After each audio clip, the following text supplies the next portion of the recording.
Ready?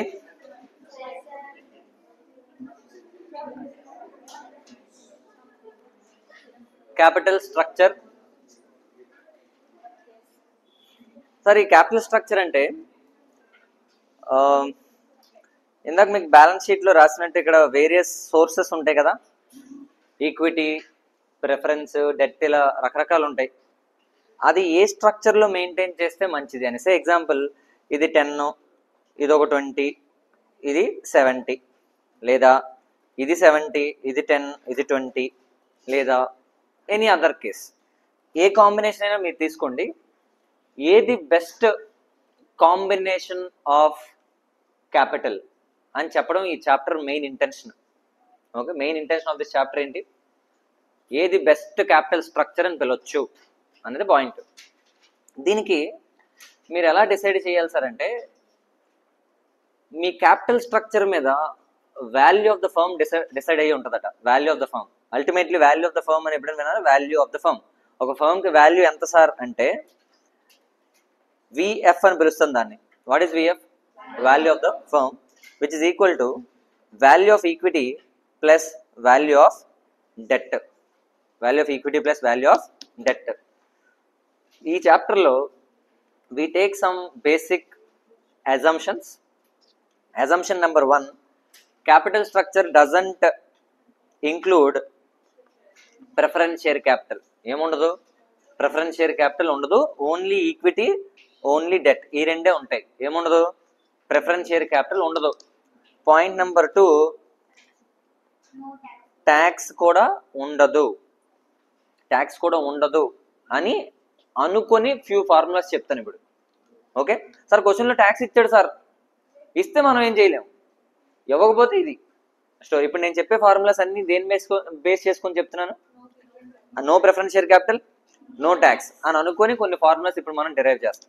Okay, అది చాలా formulas, అవి దాదాపు 9 ఫార్ములాస్. 9 ఫార్ములాస్కి కలిపి I will give you 1 format. ఆ ఫార్మాట్ అలా ఫాలో అయిపోయారు అనుకోండి, ఆ 9 ఫార్ములాస్ అయిపోతాయి. Okay, first EBIT. First one ఏంటి? ఈబిఐటి. ఈబిఐటి నుంచి ఏం మైనస్ చేయాలి? Interest. Then you will get what? EBT. ఈబిటి.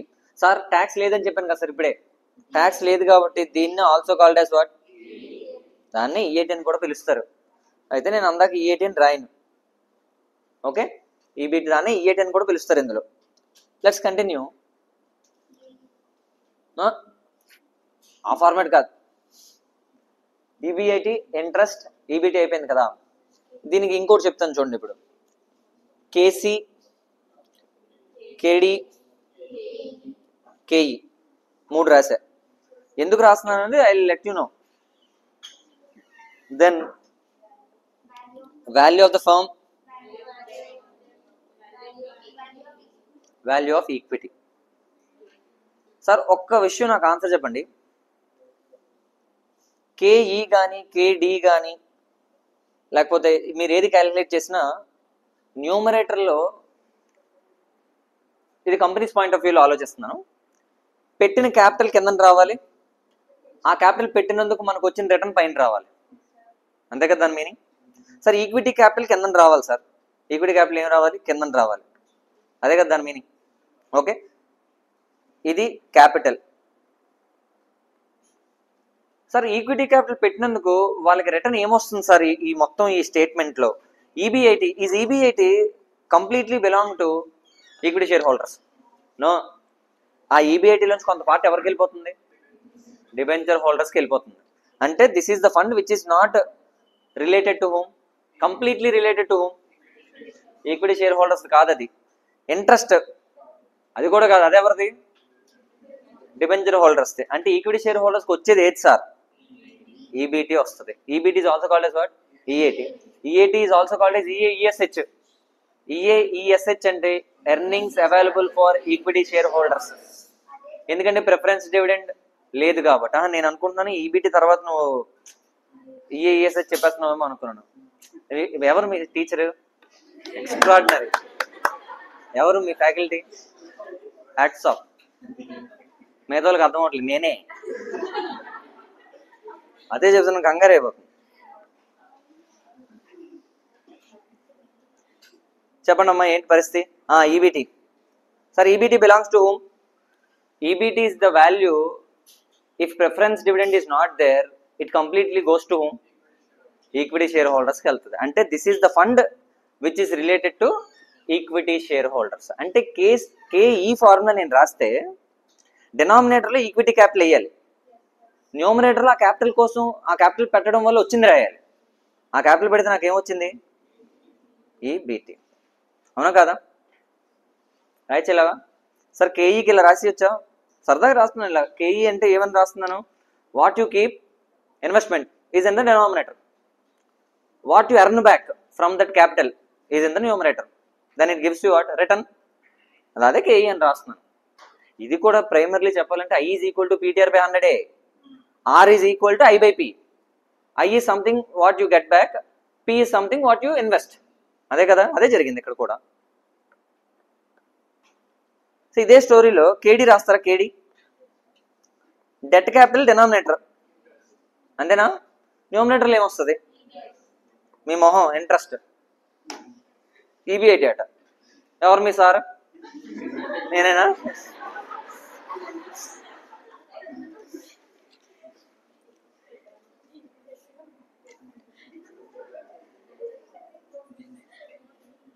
I lost interest. EBIT అట. డెట్ హోల్డర్స్కి ఏమొస్తుందిరా? ఈబీఐటీ మొత్తం పట్టుకెళ్ళిపోతావా? డెట్ హోల్డర్స్ ఏం పట్టుకెళ్తారు? ఇంట్రెస్ట్ పట్టుకెళ్తారు. అంటే న్యూమినేటర్లో ఏం రాయాలి? ఇంట్రెస్ట్ రాయాలి. దయచేసి మాట్లాడకంటారా మీరు.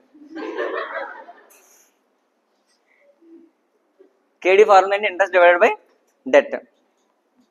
కే ఇంకేం మిగిలిపోయింది? కేసీ. చూడండి ఇక్కడ చూడండి ఇలా. కేసీ, కేడీ, కేఈ అని రాశాను కదా. ఇప్పుడు కేసీ గురించి మాట్లాడుతున్నాను. కేసీ అంటే కాస్ట్ ఆఫ్ క్యాపిటలే కదా. మొత్తం ఆ కంపెనీలో నువ్వు పెట్టిన క్యాపిటల్కి నీకు వచ్చిన రిటర్న్ ఈబీఐటీ. మీరు మొత్తం పెట్టిన క్యాపిటల్ ఏంటి? Equity, debt, both will be taken in the denominator. అంతేనా? ఈ రెండు పెట్టినందుకు నీకు రిటర్న్ ఎంత వచ్చింది సార్ అంటే ఈబీఐటీ. ఆ ఈబీఐటీలో కొంత మన డెట్ ప్రొవైడర్స్కి ఇస్తే, ఇంకొంత ఈక్విటీ ఫండ్ ప్రొవైడర్స్కి ఇస్తాం. అంటే న్యూమినేటర్లో ఏం రాయాలి? EBIT divided by total capital. Sir total capital అంటే ఇప్పుడే చెప్పాను, value of equity plus value of debt, also called as value of the firm. ఇప్పుడే చెప్పాను, value of the firm is equal to value of equity plus value of debt అని. అంటే ఇది VF. అంతేనా? 3 ఫార్ములాలు రాశాను సార్. అందులో ఫస్ట్ కేసీ రాశా. అంతేనా? KC చెప్పండి ఏంటో. EBIT divided by VF. KE రాశాను sir. EBT divided by value of equity. KD is equal to interest into VD. Interest divided by VD. Sir KC తెలిసిపోయింది. అది ఇప్పుడు ఈ ఫార్మాట్లో అన్నీ వస్తాయి చూడండి. విఎఫ్, విడి, విఈ అన్నీ ఇచ్చాను. ఓకే, ఒక్కసారి నాకు ఆన్సర్ చెప్పండి. విఎఫ్ కావాలి మీకు. విఎఫ్ కావాలి అంటే ఇదే కదా. దీన్ని వాడి విఎఫ్ తెచ్చుకోవచ్చా? VF is equal to what? EBIT KC. అంతేనా? ఇప్పుడు నేను ఏం చేస్తానంటే ఈ మొత్తం ఈక్వేషన్కి let us write it as కొన్ని నంబర్స్ ఇద్దాం. 1 2 3 4 5 6 7 8 9 నెంబర్స్ ఇచ్చా. స్టార్టింగ్ నుంచి కింద వరకు ఒకసారి చదువుతున్నాను చూడండి. EBIT minus interest is equal to EPT. KC, KD, KE. దాని కింద విఎఫ్, విడి, విఈ ఇలా రాశా. What is VF? Value of the firm. Full form అడిగాను. విఎఫ్ అంటే ఏదో చెప్పేస్తుంది ఫార్ములా. విఎఫ్ అంటే ఏంటి? Value of the firm. What is VD? Value of debt. ఇప్పుడు సార్ ఈబీఐటీ మీకు కావాలనుకోండి, EB80 మీకు కావాలి. ఈ ఫార్ములాలో రిప్లేస్ చేసి తెచ్చుకోవచ్చా? EB80 is equal to KC into VF, అంతేనా? KC ఇంటూ VF అంటే 1 మీకు కావాలంటే 4 ఇంటూ 7 చేస్తే వచ్చేస్తుంది. Yes are no? 1 మీకు కావాలంటే ఏం చేయాలి? 4 ఇంటూ 7. 2 మీకు కావాలనుకోండి 5 ఇంటూ 8, అంతే కదా? 5 ఇంటూ 8. 3 మీకు కావాలనుకోండి 6 ఇంటూ 9. 6 ఇంటూ 9 అర్థమవట్లేదా? ఈజీయే. KC మీకు కావాలనుకోండి, KC ఇక్కడ చూడండి, ఇక్కడ సరదాగా ఇలాగా KC అంటే EB80 డివైడ్ బై VF ఏనా, అంతేనా? EB80 అంటే 1, VF అంటే 7. చెప్తారా? 1 డివైడ్ బై 7. KD మీకు కావాలంటే 2 డివైడ్ బై 8. KE మీకు కావాలంటే 3 divide by 9. 3 divide by 9. VF 1 divide by 4. 1 divided by 4. 2 divided by 5. 3 divided by 6. 3 divided by 6 అయిపోయి ఫార్ములాస్ అన్ని. ఏమన్నది ఈజీ. ఓకే, ఇంకో బాబాయ్ వచ్చాడు కొత్తగా. ఈ చాప్టర్లో స్టార్ట్ అవుతాడు, ఇంకా ప్రతి చాప్టర్లో వస్తుంటాడు ఆ బాబాయ్. ఆ బాబాయ్ పేరు ఎవరైనా చెప్పగలరా? ఎస్, MM బాబాయ్. ఎవరతను? MM మోడీగిలాని మిల్లర్ అని ఓ బాబాయ్ ఉంటాడు, ప్రతి చాప్టర్లో వస్తుంటాడు. ఇతను ఏం చెప్పాడంటే, ట్యాక్స్ లేదని నువ్వు ఎలా అజ్యూమ్ చేసుకుంటావు when in fact tax is there. Tax ఉన్నప్పుడు ట్యాక్స్ లేదని నువ్వెవడు అలా అజంప్షన్ తీసుకోవడానికి అని చెప్పి ట్యాక్స్ని కన్సిడర్ చేస్తూ ఈ ఫార్ములాస్ని రివైజ్ చేశాడు మళ్ళీ. ఓకే, ఎక్కడెక్కడైతే మనకి ఇక్కడ EB80 అని కనిపిస్తుందో అయితే తప్పు రాసేసాడు, అదేం కరెక్ట్ కాదు. వాడు ఏదో ఫార్ములా ఇచ్చాడు కానీ అదంతా ఎగ్జాక్ట్గా కరెక్ట్ ఏం కాదు. సరే, EB80 ఎక్కడెక్కడ కనిపిస్తుంది చూడండి. Value of the firm is equal to EB80 divide by KC ఏనా? ఇదంతేనా? సార్ ఒకసారి వాల్యూ ఆఫ్ ఈక్విటీ చెప్పండి. Value of equity EBT divide by KE. Value of debt interest by KD. ఎక్కడెక్కడైతే ఈ ఫార్ములాస్ ఇలా వచ్చాయో into 1 minus tax rate. Into what? 1 minus tax rate. ఈ formulas చెప్పింది ఎవరు? MM. 1 minus tax rate. అన్నిటికీ 1 minus tax rate multiply చేయండి. వాళ్ళ ప్రకారం ఆ ఫార్ములాస్ అవి MM థియరీ ప్రకారం. ఓకే, MM చెప్పిన దాని ప్రకారం ఆ ట్యాక్స్ కూడా ఉంటుంది, ఆ ట్యాక్స్ కూడా ఉంటే అవి ఫార్ములాస్. Okay, easy. ఇన్ఫాక్ట్ ఇప్పుడు చెప్పాలంటే మళ్ళీ ఓల్డ్ 9 ఒక 18 ఫార్ములాస్ అయిపోయి దీంతో.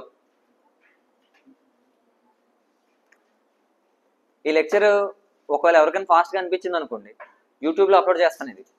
ఓకే, అందులోకి వెళ్ళి మళ్ళీ చూసుకోండి, అక్కడ కూడా ఫాస్ట్గానే ఉంటుంది. ఇదే కదా రికార్డు. కాకపోతే మీరు కొంచెం స్లో చేసుకొని వినడమే, మరి ఇంకో ఆల్టర్నేటివ్ లేదు మన దగ్గర. ఓకే, సో కంటిన్యూ చేయండి.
Next concept that is financial break even point అని ఒక కాన్సెప్ట్ ఉంది.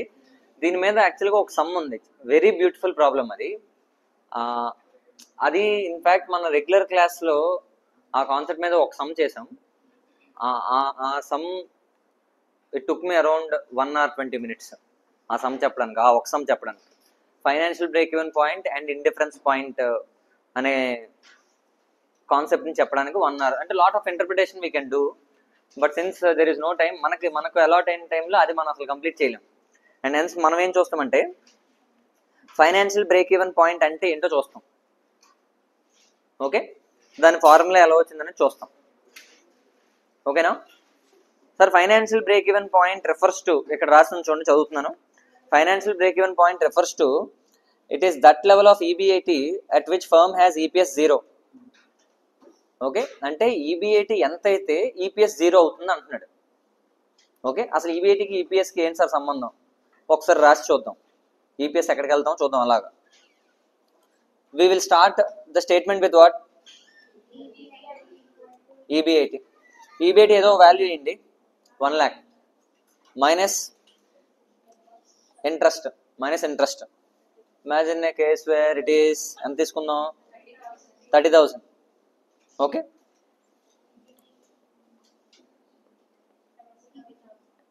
$70,000 ట్యాక్స్ కూడా ఉందనుకుందాం. At the rate simple calculation కోసం 10%,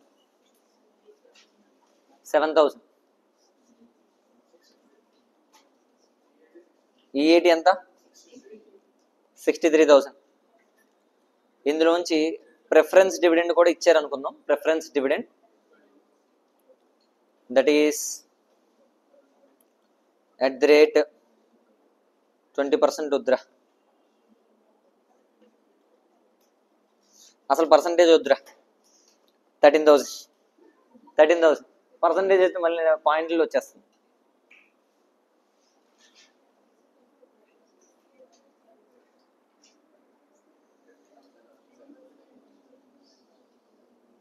ఈఏఎస్హెచ్ 50,000. ఈఏఎస్హెచ్ ఎంత? ప్రిఫరెన్స్ డివిడెండ్ కూడా వెళ్ళిపోయిన తర్వాత మిగిలిపోయింది అదే కదా, divided by number of shares. Pushpak గారిని నిద్రలేపండి అర్జెంటుగా.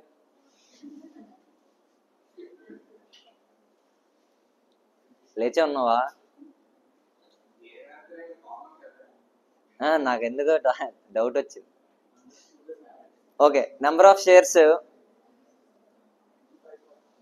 10,000. Now what is this? EPS. EPS ఎంత? 5 rupees. Sir earnings available for equity share holders divide by number of shares చేసాం అనుకోండి, ఒక షేర్కి ఎర్నింగ్ ఎంతో తెలుస్తుంది. అదే కదా ఈపీఎస్ అంటే. ఈపీఎస్ అంటే ఎర్నింగ్ పర్ షేర్. ఎంత వచ్చింది? 5 rupees. నేనేమంటున్నానంటే ఇదే కాన్సెప్ట్లో ఈపీఎస్ 0 రావాలి. ఈపీఎస్ ఎంత రావాలి? 0. ఈపీఎస్ 0 రావాలంటే ఈ ఈబీఐటీ ఎంత ఉండాలని క్వశ్చన్. అర్థమైందా ఏం చెప్తున్నాను? ఈపీఎస్ 0 అయిపోవాలంటే సార్ ఈపీఎస్ అసలు ఎలా వచ్చింది sir? EPS EAESH divided by number of shares. మరి ఈపీఎస్ 0 రావాలంటే న్యూమరేటర్ 0 అయిపోవాలి కదా. అంటే న్యూమరేటర్ ఎంత అయి ఉండాలి? 0 అయి ఉండాలి. న్యూమరేటర్ ఎంత అవ్వాలి? 0. ఓకే, కొంచెం కంటిన్యూ చేస్తే సార్ ఇది 0 ఎలా అవుతుంది సార్? అసలు ఇది 0 ఎలా అవుతుంది సార్? ఇది 63,000 అనుకో, ఇది కూడా 63,000 అయింది అనుకో, అప్పుడే 0 అవుద్ది. అంతేనా? క్లారిటీ ఉందా ఏం చెప్తున్నాను? సో ఈఏటీ 63,000 అయ్యి ప్రిఫరెన్స్ డివిడెండ్ కూడా అదే అయింది అనుకో, అప్పుడే ఏమవుతుంది? అది 0 అవుతుంది. ఓకే, ఇలా అలా రివర్స్ క్యాలిక్యులేషన్ చేసుకుంటూ ఈ క్వశ్చన్ మార్క్ దగ్గరికి వెళ్ళాం అనుకోండి. ఓకే, ఆ క్వశ్చన్ మార్కే ఫైనాన్షియల్ బ్రేక్ ఈవెన్ పాయింట్. ఆ క్వశ్చన్ మార్క్ పేరేంటి? Financial break even point. ఒకసారి దాన్ని ఎలా రాసాడో చూద్దాం. చూడండి, financial break even point is nothing but interest cost plus preference dividend divided by 1 minus tax rate అని ఏదో రాసాడు. ఫార్ములా డెరివేషన్ చూద్దామా? సార్ ఇది 63, తర్వాత ఏం చేయాలి? ఈ 63కి ముందు 7,000, 70,000, 30,000. ఓకే, ఇప్పుడు ఇక్కడ 1 lakh వస్తుంది అంతే కదా. 1 lakh. This 1 lakh now will become financial break even point because here EPS is 0. అక్కడ EPS 0 రావడానికి రీజన్ ఏంటి సార్ అంటే ఈ 1 lakh కి మనం చాలా మైనస్లు చేసుకుంటూ వచ్చాం. ఆ మైనస్లు చేసుకుని ప్లస్ చేస్తాం అనుకోండి, అప్పుడు అది 1 lakh ఈక్వల్ అవుతుంది. ఇక్కడ 1 lakh రావడానికి రీజన్ ఏంటి సార్, ఇక్కడ ఇంట్రెస్ట్ 30,000. ఓకే, ప్లస్ ఇక్కడ పీడీ ఉంది కదా, పీడీ 63,000 ఎంత అయింది, 93,000 ఎంత, ట్యాక్స్ 7,000. ఆ 3 కలిపితేనే కదా ఏమైంది 1 lakh అయింది. ఆ 3 కలిపితేనే 1 lakh అయింది. దాన్ని ఇక్కడ ఫార్ములాలోకి మారుస్తున్నాను నేను. సార్ ఇంట్రెస్ట్ ఎంత, 30,000 ప్లస్ ప్రిఫరెన్స్ చూడండి ఎంత, 63,000 డివైడెడ్ బై 1 minus 10%. 1 minus 10% అంటే ఎంత, 1 minus 0.1. 1 minus 0.1 is nothing but what, 0.9. 63,000 divided by 0.9 చేయండి, 70,000. 70,000 plus 30,000 ఎంత, 1 lakh. అదే దాన్ని వాళ్ళు రాసాం అంతే, మనం పెద్దగా ఏం కష్టపడలే. అది 0 రావాలి, అది 0 రావాలంటే ముందు 0 వేసాను. ఫస్ట్ ఆ 0 వేసి వెనక్కి క్యాలిక్యులేట్ చేసుకుంటే వెళ్ళా, పైన ఎంత అయింది 1 lakh అయింది. అది 1 lakh వచ్చింది, ఇక్కడ కింద 0 అయిందంటే అదే బ్రేక్ ఈవెన్ పాయింట్. ఆ 1 lakh నాకు ఎలా వస్తుంది సార్, క్యాలిక్యులేట్ చేసి చూడండి. ఇక్కడ 1 lakh రావాలి, ఆ 1 lakh ఎలా వచ్చి ఉంటుంది, అందులోంచి ఏవో మైనస్ చేస్తే కన్నా 0 అవుతుంది. ఆ మైనస్ చేసినవన్నీ ప్లస్ చేస్తాను. ఏవో మైనస్ చేశాను, ఇంట్రెస్ట్ మైనస్ చేశాను, ట్యాక్స్ మైనస్ చేశాను, ప్రిఫరెన్స్ డివిడెండ్ మైనస్ చేశాను. ఓకే, సో ఆ మైనస్ చేసినవన్నీ ప్లస్ చేయాలి. ఇంట్రెస్ట్ ప్లస్ ఈ ట్యాక్స్ ఎఫెక్ట్ పోని పక్కన పెట్టండి, డైరెక్ట్గా ఇందులోనే చేసేయచ్చు కదా. ఎందుకు సార్ అలా చేశారు, నాకు డౌట్ సార్, ఎందుకు అలా చేశారు? అది ఆ preference dividend divide by 1 minus tax rate అని ఎందుకు చేస్తారు, కరెక్ట్గా ఆలోచించి చెప్పండి. ఇది చూడండి ఒకసారి, ఇది 100%.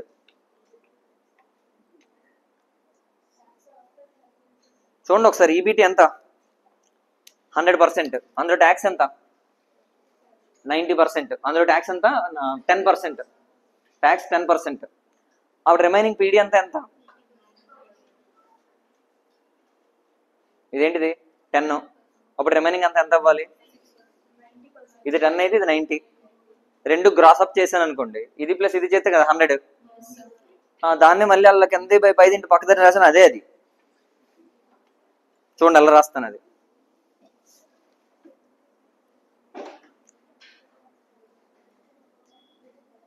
చూడండి. పీడీ 90%, అదే కదా meaning.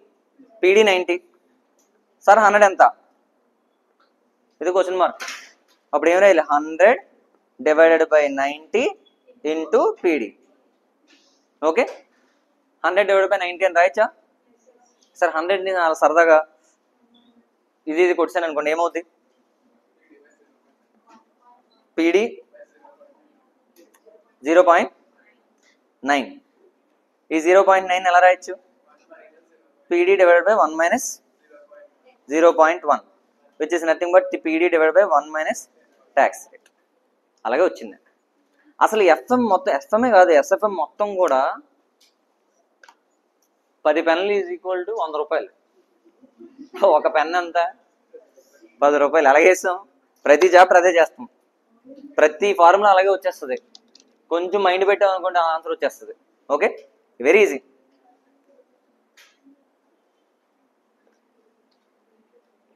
Can you tell me the formula of financial break even point? Financial BEP is equal to interest plus, very beautiful, అయిపోయింది financial break even point. Very simple. Next indifference point అని ఇంకో concept చూద్దాం. Sir indifference point అంటే ఏంటి sir అంటే, that level of EBIT at which two different financial plans give same amount of EPS. Financial plans అంటే ఏం లేదు, ఒక ఆర్గనైజేషన్కి 2 క్యాపిటల్ స్ట్రక్చర్స్ ఇచ్చారు, 40-60 అంటే డెట్ ఈక్విటీ రేషియోస్ మార్చేశారు, 40-60 లేకపోతే 60-40, 50-50, 70-30 ఇలా ఇచ్చారు. ఓకే, నువ్వు ఏది ఫాలో అయినా ఈపీఎస్ ఒకటే వస్తుందట, ఈపీఎస్ ఒకటే వస్తుందట. అలా వచ్చిన దాన్ని ఇండిఫరెన్స్ పాయింట్ అంటారు. ఇండిఫరెన్స్ అంటే ఏంటి? డిఫరెన్స్ లేదని, దాని మీనింగ్ అదే కదా. ఇండిఫరెన్స్ అంటే డిఫరెన్స్ లేదు అని. You take a EBIT where you get 2 EPS same different financial ప్లాన్స్లో. మీ క్వశ్చన్లో 3 ఫైనాన్షియల్ ప్లాన్స్ ఇస్తారు అనుకుందాం, ఏ 2 తీసుకున్నా అదే ఈపీఎస్ వస్తుంది. ఏ లెవెల్ ఆఫ్ ఈబీఐటీ దగ్గర అలా జరుగుతుంది అనేది క్వశ్చన్. ఇది చాలా ఇంపార్టెంట్ క్వశ్చన్, మీరు ఇంటి దగ్గర ప్రాక్టీస్ చేయండి, డెఫినెట్గా యూజ్ అవుతుంది. అండ్ నేను చెప్పాను కదా 1 or 20 minutes పట్టింది మెయిన్ క్లాస్ చెప్పడానికి. ఇప్పుడు నేను ఇది ఒక 5 నిమిషాల్లో it's not possible for me to complete. Okay, this question is not meant to be discussed in marathon sessions, huge. Okay, so ఇది ప్రాక్టీస్ చేయండి. పైన indifference point. Let me go to next. Leverages కాదు, capital structure theories. NI approach, NOI approach, traditional approach వెళ్ళలేదు ఎప్పుడు, MM approach ఇలా వస్తాయి కదా, అవన్నమాట. ఆ కాన్సెప్ట్స్కి వెళ్తున్నాం మనం.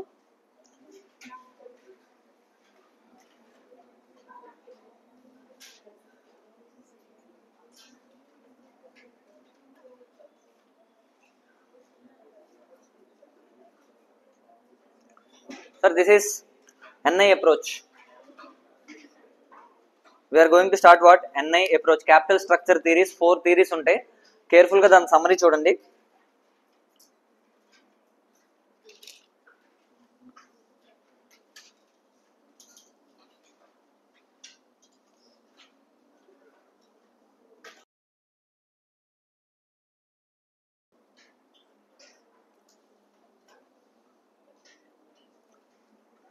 KD, what is this KD? Cost of debt. ఇందులో ఒక అజంప్షన్ మనం ఏం తీసుకుంటామంటే, మీ ఆర్గనైజేషన్లో you take lot of debt, either it may be 10 lakhs, 20 lakhs, 30 lakhs, 40 lakhs, మీరు ఎంతైనా డెట్ తీసుకోండి, but KD remains constant. KD remains what? Constant. Okay, ఇది ఫస్ట్ థియరీ అనమాట. ఇప్పుడు నేను చెప్తున్న థియరీ ఏంటి? ఎన్ఐ అప్రోచ్ అని ఒక థియరీ ఉంది. ఈ థియరీలో అజంప్షన్ ఏంటి? KD remains constant. Let me show you here. చూడండి, cost of debt is constant irrespective of leverage.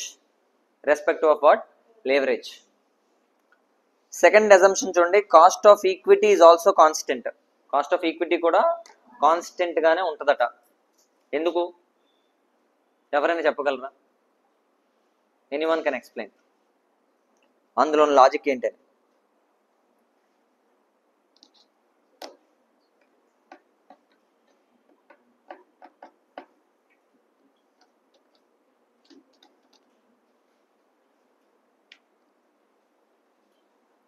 Anyone can tell me.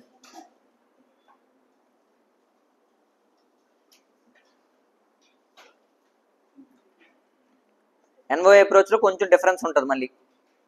NOI అప్రోచ్లో మీ అందరికి మెయిన్ క్లాస్ అయ్యే కదా, చెప్పండి.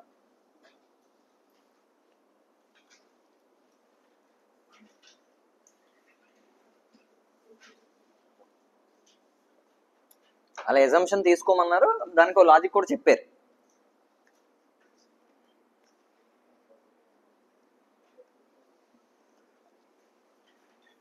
పోనీ అది వదిలేసి పోనీ ఇది చెప్పండి. పోనీ at least the value of the firm changes with capital structure as we substitute costlier equity with cheaper debt, WACC will come down అనేదో రాసింది కంక్లూషన్.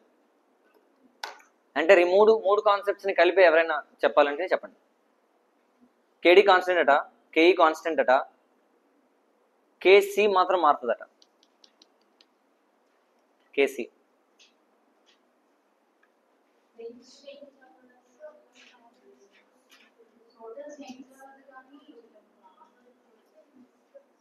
టోటల్ చేంజ్ అవ్వదా?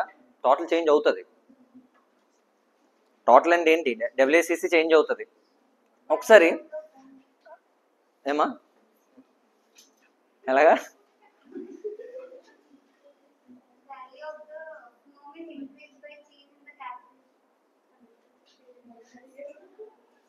ఓకే, ఒకసారి ఇక్కడ చూడండి. నేను 2 ఎగ్జాంపుల్స్ తీసుకొని I will try to explain ఏమవుతుంది అనేది. We will see here. Capital structure మీకు ఇచ్చారు. డెట్ ఈక్విటీ రెండు కూడా 50%, 50%. Debt 10%, equity 15%. అంటే కేఈ కేడి కేఈ ఈ రెండేలా ఇచ్చారు క్వశ్చన్లో. Can you calculate WACC? WACC calculate చేయగలరా? Yes, you can do it. చేసేయచ్చు. ఏంటి formula?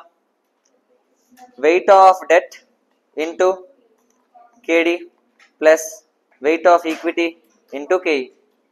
Can you tell me the answer? WD అంటే 50% అట, అంటే 0.5 రాయచ్చా? 0.5 into KD 10% plus WE 0.5 into KE 15%. Can you say the answer WACC? ఎంతమా? Yes, 12.5%. అంటే NI approach ఏం చెప్తుందో నేను చెప్తున్నాను. ఫైనల్గా అదేంటి? 12.5. ఇమాజిన్ ఇదే స్టోరీలో డబ్ల్యూడి పెంచుదాం, వెయిట్ పెంచుదాం. వెయిట్ ఏం చేద్దాం? 75% వేద్దాం. వెయిట్ ఎంత వేద్దాం? 75. అప్పుడు ఈక్విటీ వెయిట్ ఎంత అవుద్ది? 25%. ఇదే దీన్ని కొంచెం మార్చి మళ్ళీ చేద్దాం. వెయిట్ పెంచడం అంటే దాని మీనింగ్ ఏంటి? డెట్ పోర్షన్ ఎక్కువైపోతుంది అని అర్థం, అప్పు ఎక్కువైపోతుంది. Okay, now structure 2, capital structure 2 చెప్పండి. Debt equity. డెట్ ఎంత? 75%, ఈక్విటీ 25%. సార్ నేను ఇప్పుడే మీరు చెప్పాను, మీ డెట్ ఎంత పెరిగినా ఈక్విటీ ఏమైపోయినా ఏవి మారవు? కేడి కేఈ రెండు మారవు అని అనుకోండి. అనుకున్న తర్వాత చూద్దాం ఏమవుతావు. Okay, same. KD how much? 10%. KE how much? Very good, 15%. Now you calculate WACC. చూడండి formula WD KD plus WE KE. Now you please tell me ఏంటి ఆన్సర్? Yes, 75% into 10 plus 25% into 15%. ఎంత వచ్చిందమ్మా? 11.25%. This is డబ్ల్యూఏసీసీ 11.25. సార్ ఈ రెండిట్లో మీరు ఏం sir observe చేశారు అంటే, మీ డెట్ పోర్షన్ పెంచడం వల్ల ఫ్రమ్ 50% టు 75% పెంచడం వల్ల కీపింగ్ 2 things కాన్స్టెంట్. ఏంటి ఆ 2 things constant?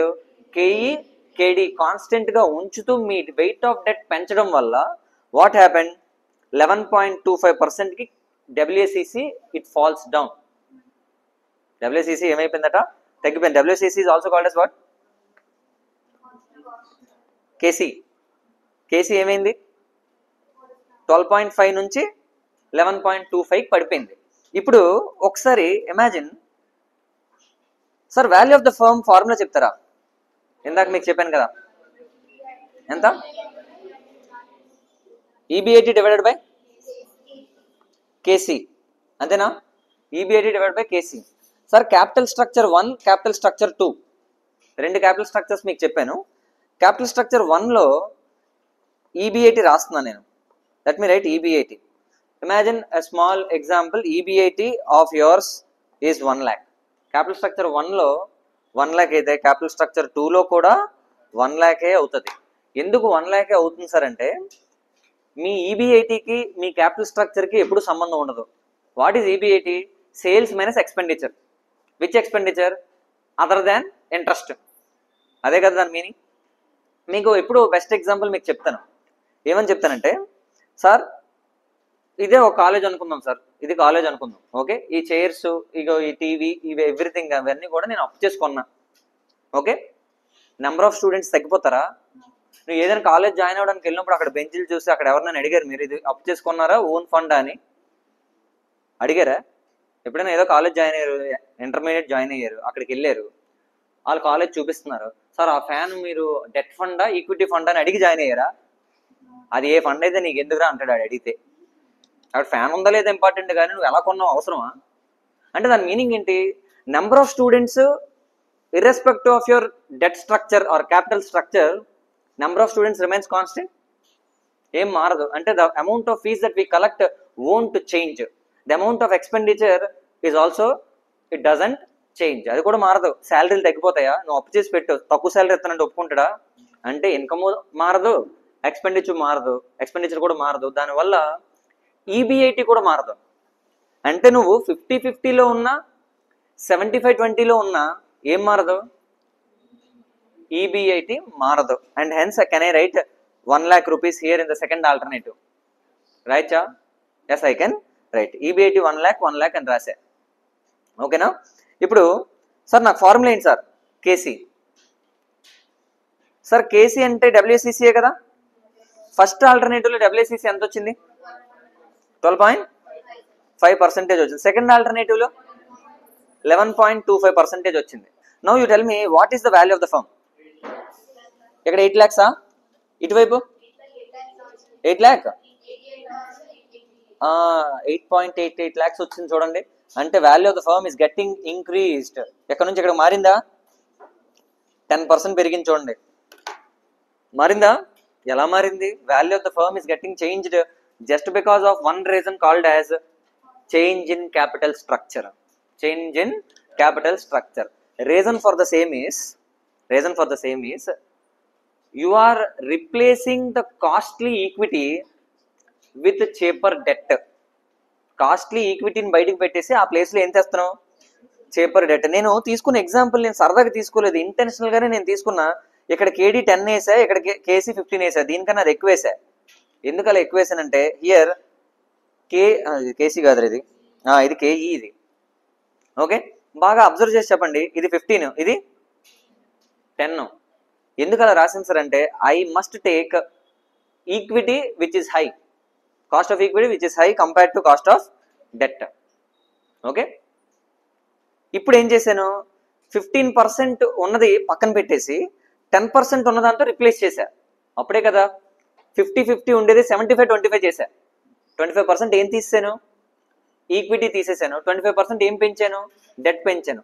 Cheaper debt is going to replace costlier equity. అలా చేయడం వల్ల overall cost of capital came down to 11.25, and because of that reason the overall value of the firm is getting increased from 8 lakhs to 8.88 lakhs. ఇది ఆ theory. Clarity వచ్చిందా? ఏ theory అమ్మా ఇది? NI approach. Okay, NI అప్రోచ్లో నేను ఆ assumption తీసుకోకపోతే ఇది జరగదు. ఏ అజంప్షన్? కేడీకేఈ కాన్స్టెంట్ అనే అజంప్షన్ నేను మైండ్లో పెట్టుకుని ఇది కంక్లూజన్ తీసుకొని వచ్చా. అందుకు అది అజంప్షన్ తీసుకోమన్నారు. క్లారిటీ ఉంది ఇక్కడ వరకు? Very ఈజీనా?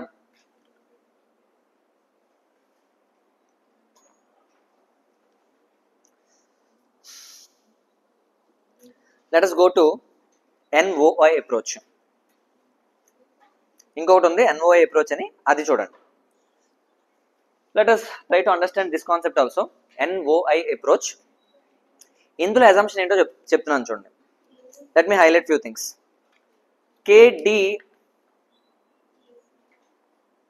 KD is what? Constant. Overall cost of capital is also constant. Overall cost of capital కూడా కాన్స్టెంట్ అండి. ఏది మారిపోతుందట? కేఈ మారిపోతుందట. ఎందుకు సార్? ఈ రీజన్ ఎందుకు అలా అవుతుంది సార్ చూద్దాం. అది కూడా ఒక ఎగ్జాంపుల్ తీసుకొని we will continue. We will wind up in 5 minutes. ఇది కూడా చాలా ఈజీగా అయిపోతుంది. Okay, capital structure 1. Sir capital structure 1 అంటే 50-50 ఏనా?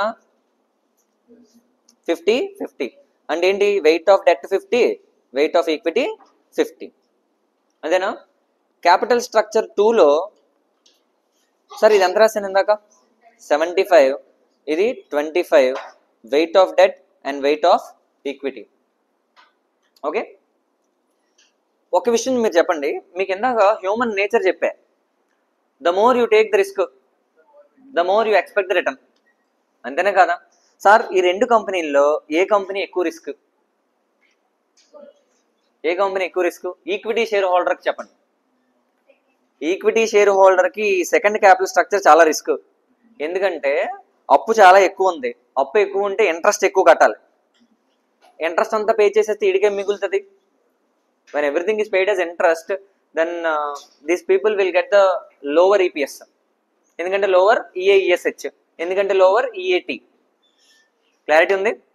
అంటే the more risk he takes, he expects more what? Return. Okay, the return expectation is nothing but KE only. అదే కదా KE. వాడు ఏమంటున్నాడంటే మీ డెట్ పోర్షన్ పెరిగినప్పుడు ఇన్వెస్టర్ ఎక్స్పెక్టేషన్ కూడా పెరిగిపోద్దట. ఓకే, మీ డెట్ పోర్షన్ ఎందుకు పెంచారు? ముందు థియరీలో you try to replace cheaper debt with costlier equity, అది మీ లాజిక్. కానీ at the same time if you increase your debt, obviously the risk which is involved will also go high. when the investor and equity shareholder, when the equity shareholder enters into such kind of company, his expectation will also increase. అంటే నువ్వు replace చేసావు డెట్ని, కానీ at the same time ఏం పెరిగిపోతుంది? Cost of equity కూడా పెరిగిపోతుందట. ఇందాక ఏం జరిగింది? ఒకటి పెంచావు అంటే డెట్ పెంచావు, ఈక్విటీని తగ్గించావు. ఎందుకు చెప్పండి, ఎందుకు? రీజన్ ఏంటి? డెట్ పెంచావు, రీజన్ కాస్ట్లియర్ ఈక్విటీని రిమూవ్ చేసి చీపర్ డెట్ని రిప్లేస్ చేయడానికి.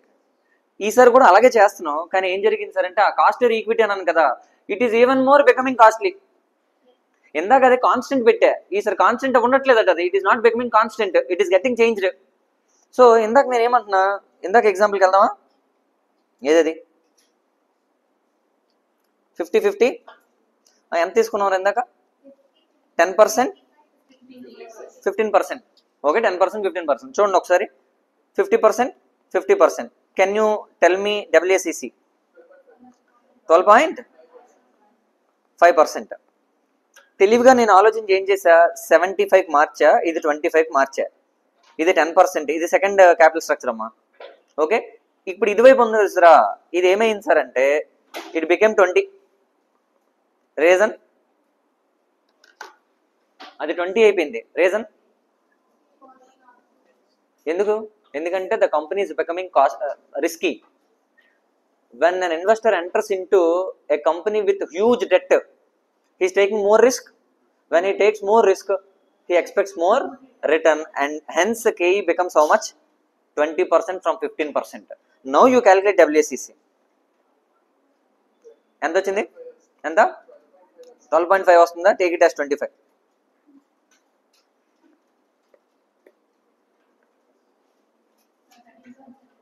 ఎంత అయిపోయింది? 13.75. చూసారా ఏం జరిగిందో? ఓకే, ఏం జరిగింది చూసారా? కాకపోతే listen to me very carefully. నేను ఇందాక రాసాను చూసారా ఒకటి, దట్ ఈస్ అబ్సల్యూట్లీ రైట్. ఎంత రాసాను ఇందాక? 20 రాస్తే ఆన్సర్ ఎంత వచ్చింది? 12.5 వచ్చిందా సార్? మీరు ఒకటి అబ్జర్వ్ చేస్తే క్యాపిటల్ స్ట్రక్చర్ 1లోని 12.5 వచ్చింది, క్యాపిటల్ స్ట్రక్చర్ 2లో కూడా ఎంత వచ్చింది? 12.5 వచ్చింది. అంటే మీరు 50 నుంచి 75 తీసుకెళ్లారు కదా, దానివల్ల వచ్చిన అడ్వాంటేజ్ ఆఫ్సెట్ అయిపోయింది. దేనివల్ల?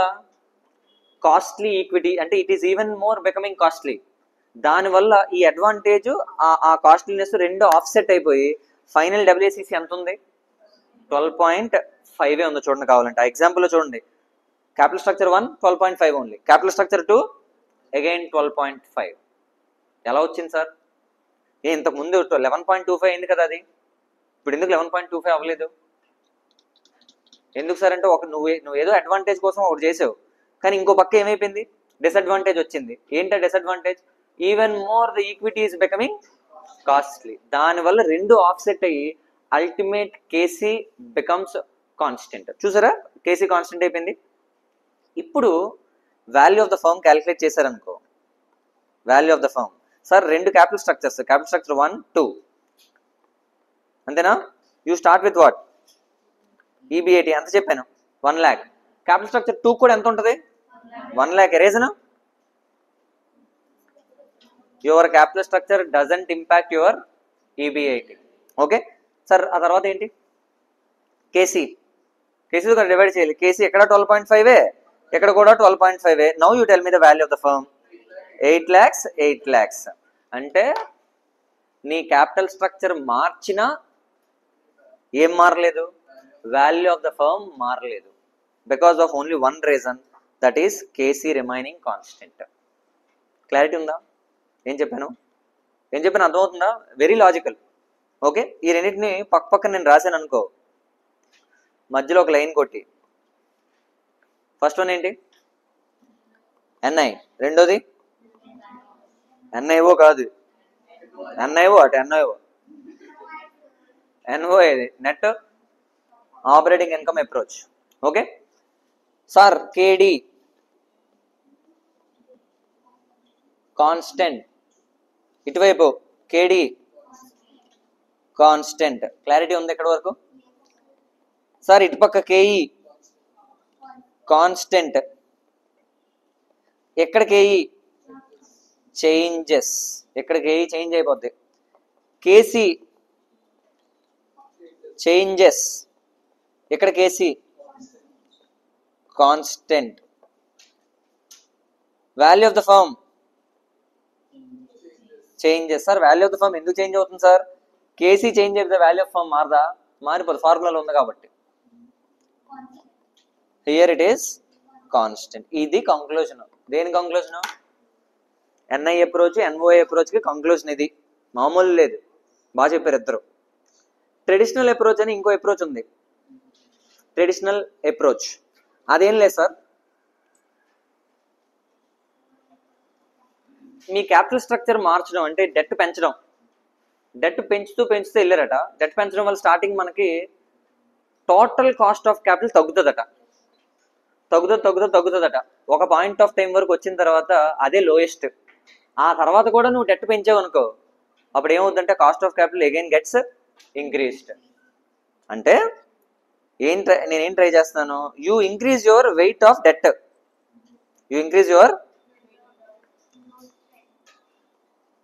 వెయిట్ ఆఫ్ డెట్ ని పెంచు. ఏమవుతుంది? KC falls down. అవునా? You increase your weight, it will even fall down. రెండుసార్లు ఇంక్రీజ్ చేస్తూ రెండుసార్లు ఫాల్ డౌన్ అయింది కదా, consider this as the lowest. ఆ తర్వాత కూడా if you increase your weight, then KC starts increasing. Overall cost of capital ఏమవుతుందట? పెరుగుతుందట. అంటే you increase your weight of debt, overall cost of capital comes down, it comes to the lowest part. And then even if you increase your weight of debt, then again cost of capital takes a reverse direction and it will get increased. Sir, what is the optimum capital structure of the company in traditional approach? Ante where KC is the lowest. KC lowest అయింది అనుకోండి, where the value of the firm is highest. అవునా కదా? ఇందా మీరు చెప్పండి, value of the firm formula ఏమేసా? EBIT by KC రాసా. Okay, KC ఏమో ఒక దగ్గర ఎంత తీసుకున్నాను? ఒక దగ్గర ఎంత తీసుకున్నాను? 12.5. ఇంకో దగ్గర 11.25. దీనికి ఆన్సర్ 8 వచ్చింది, దీని పాయింట్ 8.8, దీని ఆన్సర్ 8.88 వచ్చింది. అంటే లీస్ట్ కేసీ దగ్గర హైయెస్ట్ వాల్యూ వస్తుంది. Okay, what is the best capital structure of the company అంటే where the value of the firm is highest, or also called as where the overall cost of capital is lowest. It is called as optimum capital structure of the company. What is optimum capital structure of the company? Where you get lowest cost of value, cost of capital and highest value of the firm. This is said by traditional approach. దేని నుంచి తెలిసింది? అది traditional approach.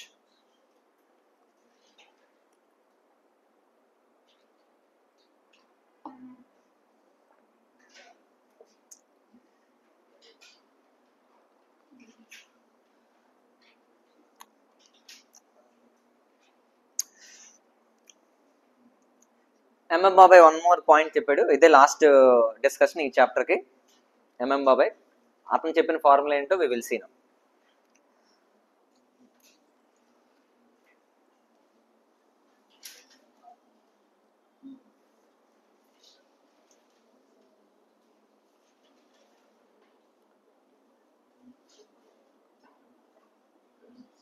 Sir value of the levered firm. Levered firm అంటే దాని meaning ఏంటంటే the company which is having debt.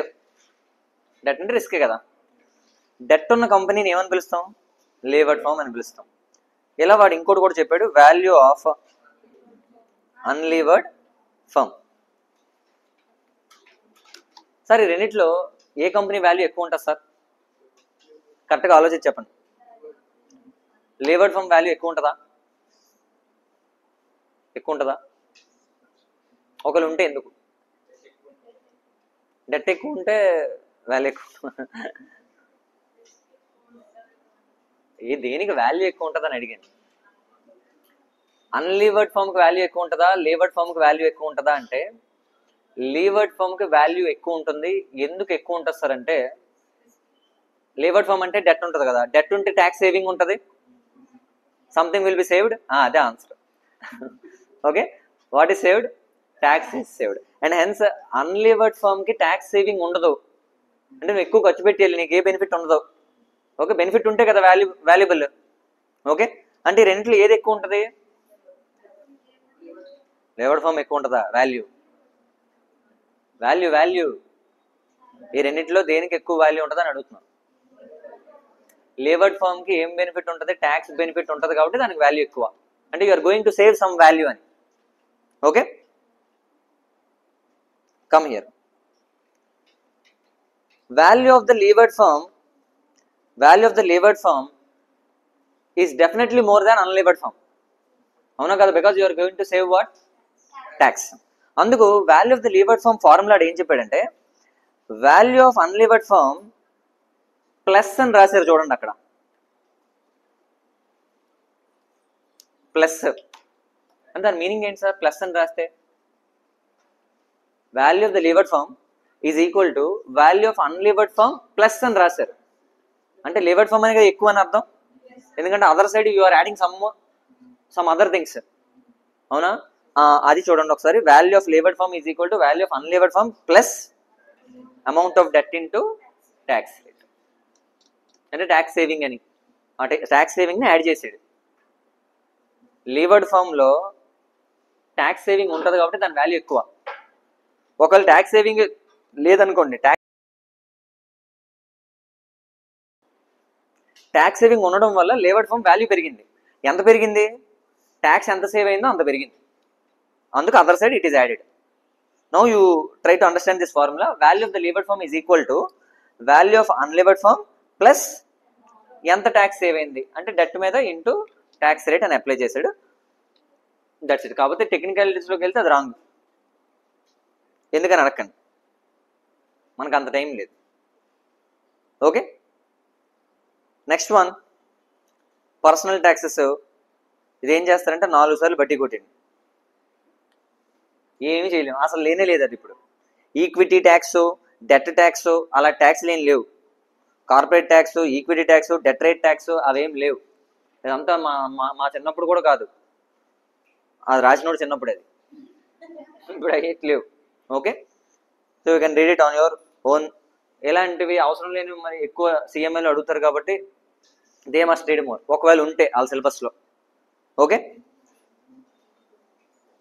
It is up to. ఇవి చెప్పాను కదా, ఇవి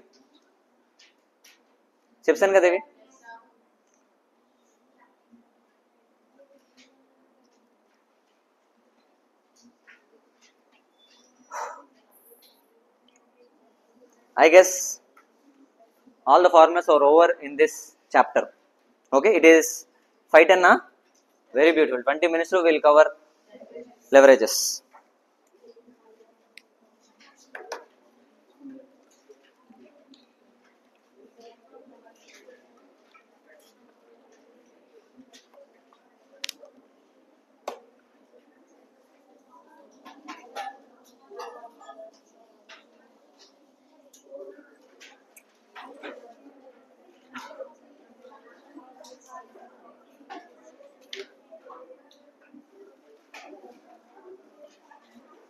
Okay,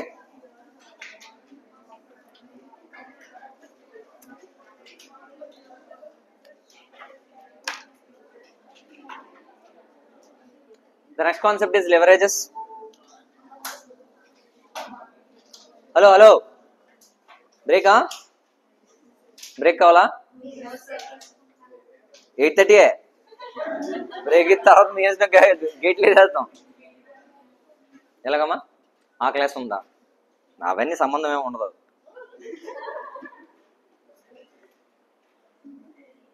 ఓకే, లెవరేజెస్ సార్ కరెక్ట్గా కాన్సన్ట్రేట్ చేసి వింటే 15 minutesలో అయిపోద్ది. ఇది 15 minutes. A good revision of leverages concept in just 15 minutes. YouTube thumbnail.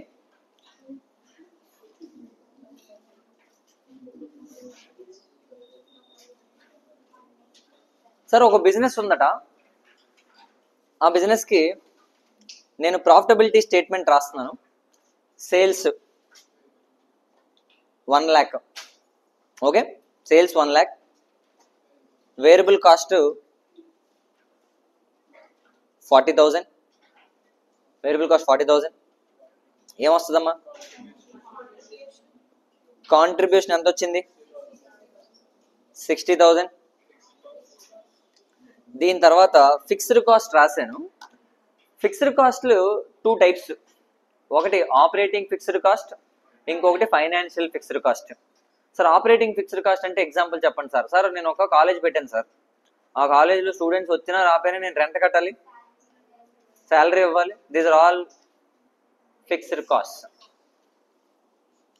ఆ ఫిక్స్డ్ కాస్ట్ 20,000. ఫిక్స్డ్ కాస్ట్ ఎంత? 20,000.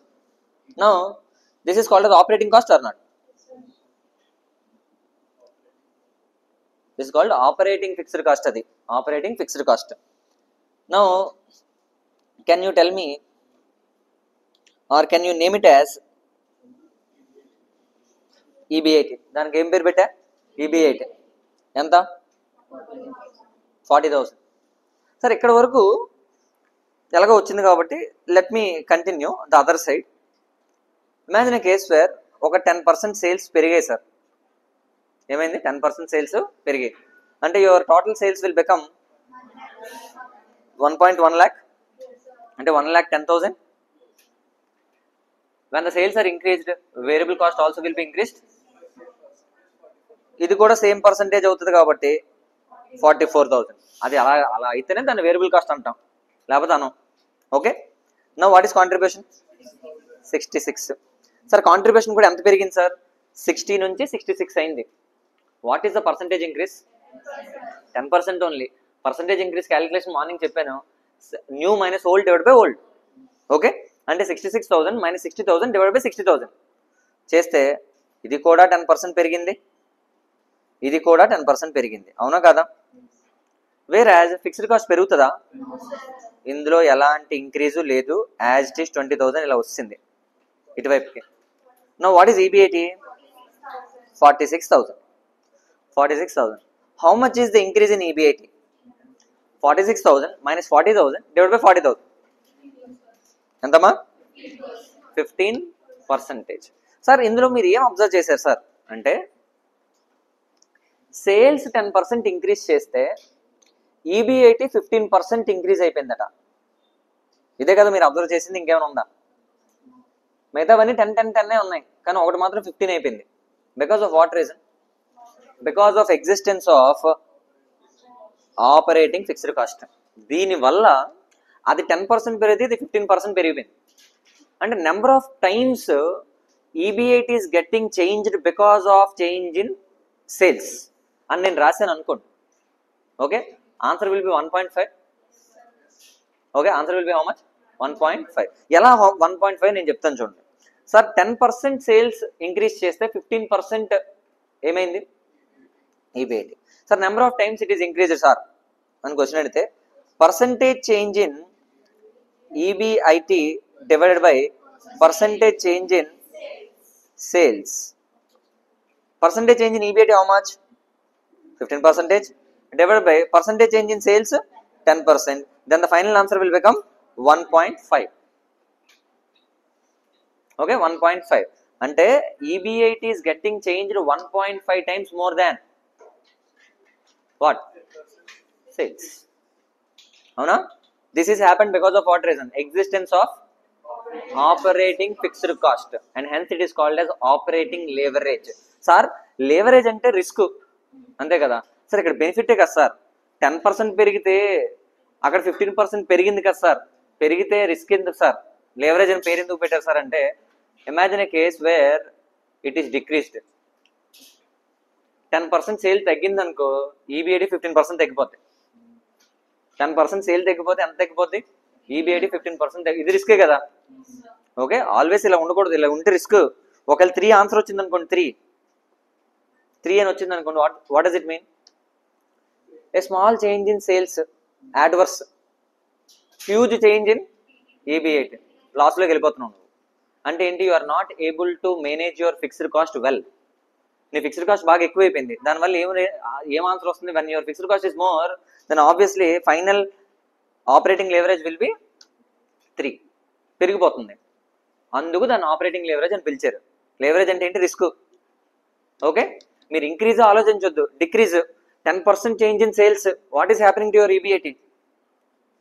10% less in your sales, 30% will be reduced in EBIT. That's the problem. That's called as what? Operating leverage. What is the formula for operating leverage?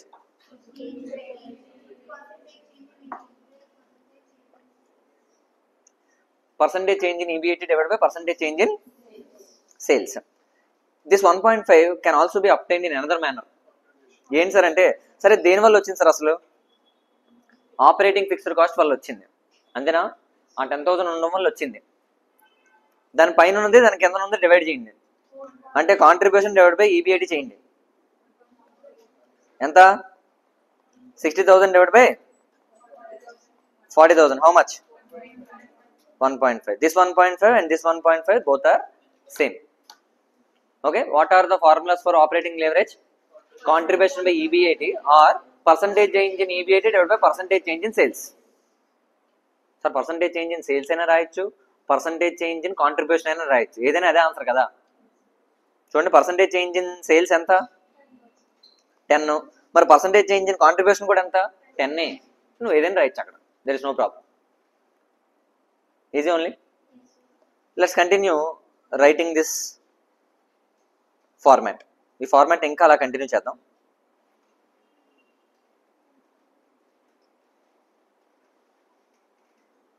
అయితే ఒకసారి మీకు material కూడా చూపించి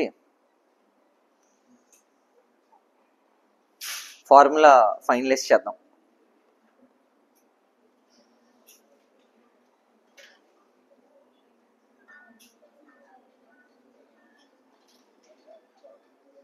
చూడండి,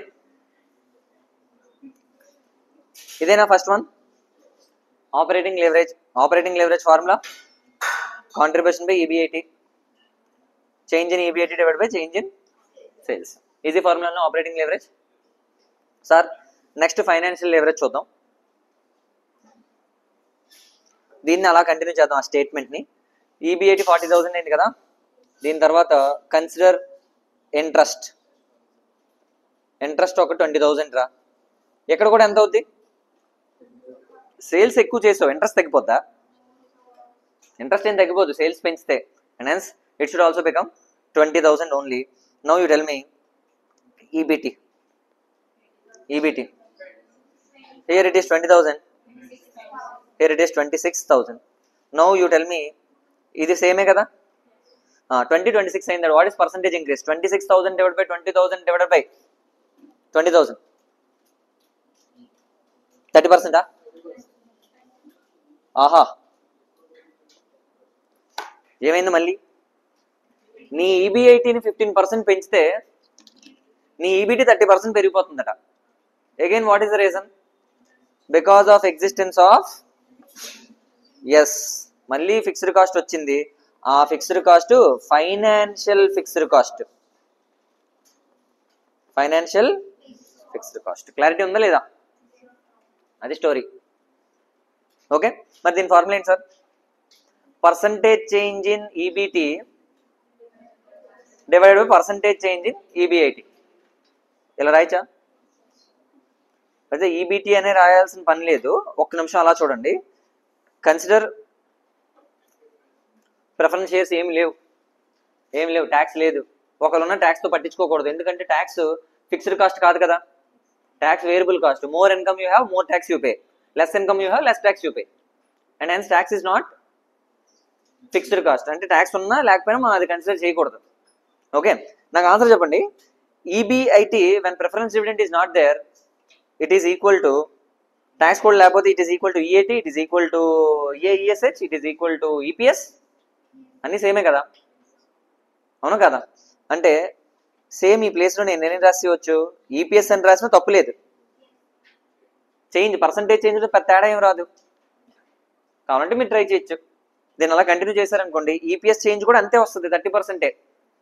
అప్పుడు can I right the formula as percentage change in EPS divided by percentage change in EBIT. ఇలా రాయచ్చా sir? అక్కడ EPS రాసిన, ఈబిటి రాసిన, ఈఏటి రాసిన ఏదైనా ఒకటే, పర్సంటేజ్ చేంజ్లో తేడా రావట్లేదు. కావాలంటే ఈ పైన చూడండి, సేల్స్ చేంజ్ ఎంత 10, కాంట్రిబ్యూషన్ చేంజ్ ఎంత అది 10.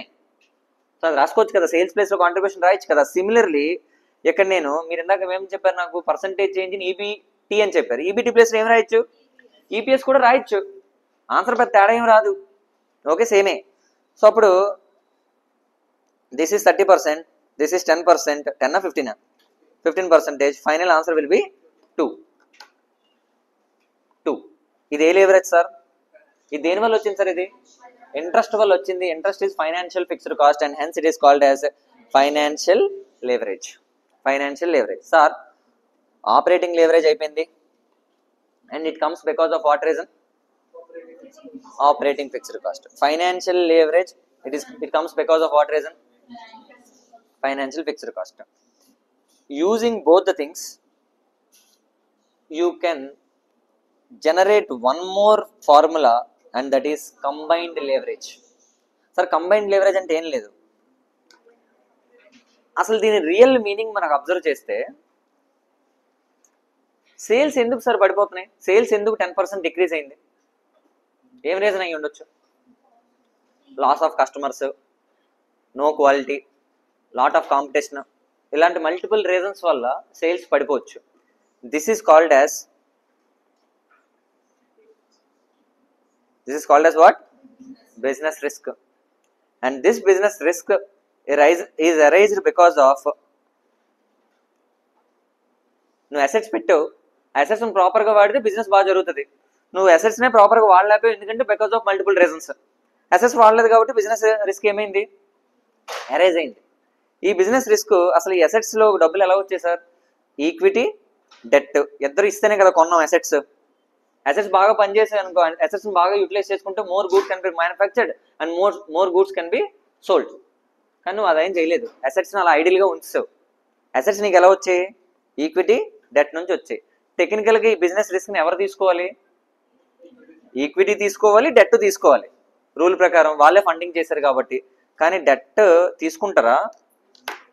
రిస్క్ని బ్యాంక్ కూడా తీసుకుంటాడా? నీకు సేల్ తగ్గిపోతే బ్యాంక్ కూడా ఇంట్రెస్ట్ 4గా అవుతాడా? You lost some sales, will the bank leave you without collecting interest? No, అలా అవ్వదు. అంటే risk cannot be shared by whom? Fund providers. Okay, అదే వాళ్ళకి చేయలేము. అంటే entire risk shall be taken by whom? Equity share holders only.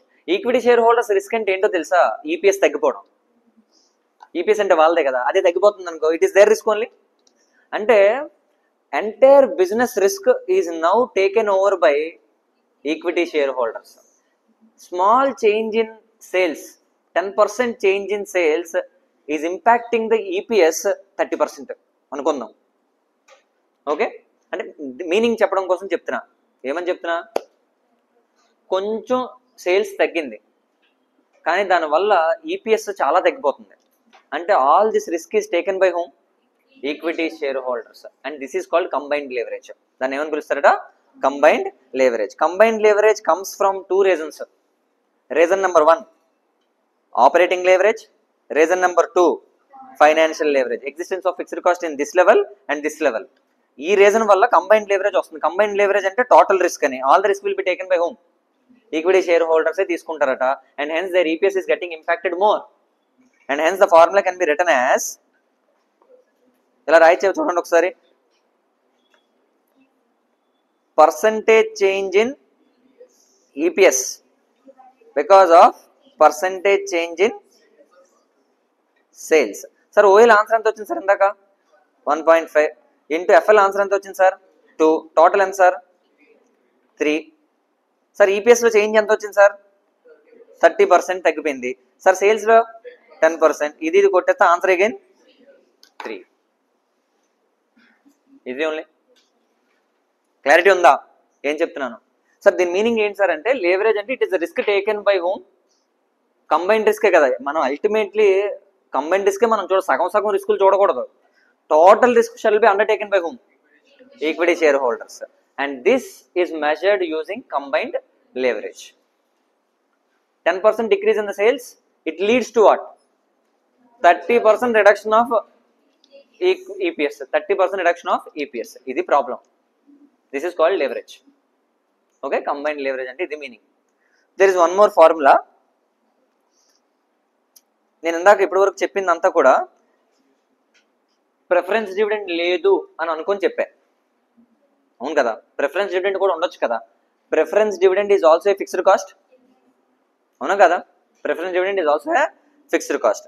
నేను ఒకసారి ఇలా చెప్పండి, ఫైనాన్షియల్ లివరేజ్ ఫార్ములా చెప్తారా ఏంటి? పర్సంటేజ్ చేంజ్ మెథడ్ వద్దు నాకు, మామూలు చెప్పండి. సో ఏం లేదు సార్, ఇంట్రెస్ట్ పైన ఉంది ఒకటి కింద ఉంది ఒకటి డివైడ్ చేయడమే. ఇంట్రెస్ట్ పైన ఏముంది చూడండి, ఇంట్రెస్ట్ పైన ఏముంది ఈబిఐటి, కిందనేముంది ఈబిటి, ఈ రెండు డివైడ్ చేస్తే వచ్చేస్తుంది, అంతేనా? ఈబిటి. ఓకే సార్, ఇంట్రెస్ట్తో పాటు ప్రిఫరెన్స్ డివిడెండ్ కూడా ఉంది. ఇంట్రెస్ట్తో పాటు ఏముంది ప్రిఫరెన్స్ డివిడెండ్ కూడా ఉంది. మరి అలాంటప్పుడు ఇందులోంచి ఏం మైనస్ చేసేయాలట? Preference dividend divided by 1 minus tax rate కూడా చేయాలి. Divided by 1 minus tax rate. Okay sir, ఇది కూడా రీజన్ ఏంటి సార్ అంటే 1 మైనస్ ట్యాక్స్ రేట్ చేయలేదు అనుకో, effect through tax also will get. కానీ ట్యాక్స్ అనేది వేరియబుల్ కాస్ట్, దాని ఇంపాక్ట్ మనకు వద్దు, అందుకే గ్రాస్ అప్ చేశాను. మళ్ళీ చేసి ప్రిఫరెన్స్ డివిడెండ్ ఉన్నది 30% ట్యాక్స్ రేట్ అనుకోండి, ప్రిఫరెన్స్ డివిడెండ్ 70 అనుకోండి, దాన్ని గ్రాస్ అప్ చేశారు టు అవాయిడ్ ట్యాక్స్ ఇంప్లికేషన్. ఎందుకంటే tax is variable cost and we're trying to identify the leverage because of fixed cost only, అందుకే అది అలా చేశారు. Okay, this is another formula for financial leverage. Let me write the formulas again, all at one place. I started with operating leverage. There are two formulas. Contribution divided by EBIT or percentage change in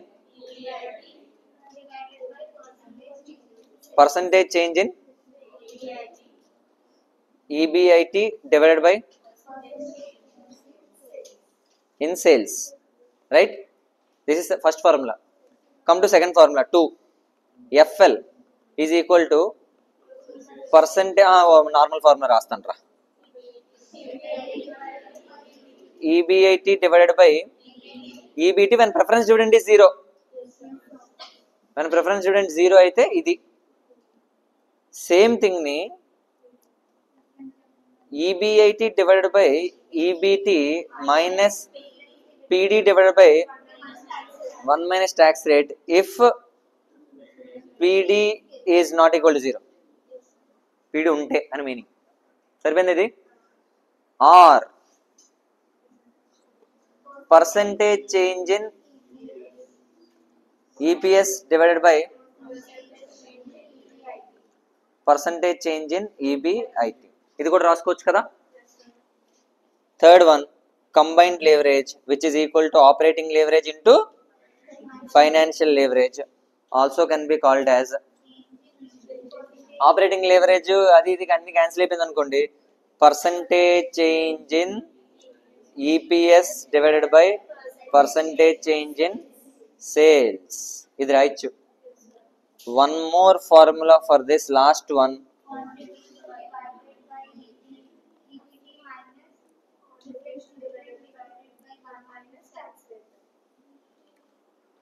contribution divided by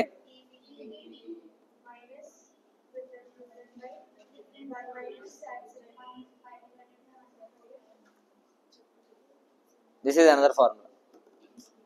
ఏం లేదు, ఈ ఓఎల్ FL formulas పైన రాసాం కదా, ఆ రెండు multiply చేయండి, cut అయిపోతాయి కొన్ని, కట్ అయిపోయి ఇక ఇవి మిగులుతాయి, మిగిలితే అదే answer. Okay, what's the time now? వా, మామూలు కాదు, it's 5:30. We can wind up now, will take short break and will come back and discuss working capital management.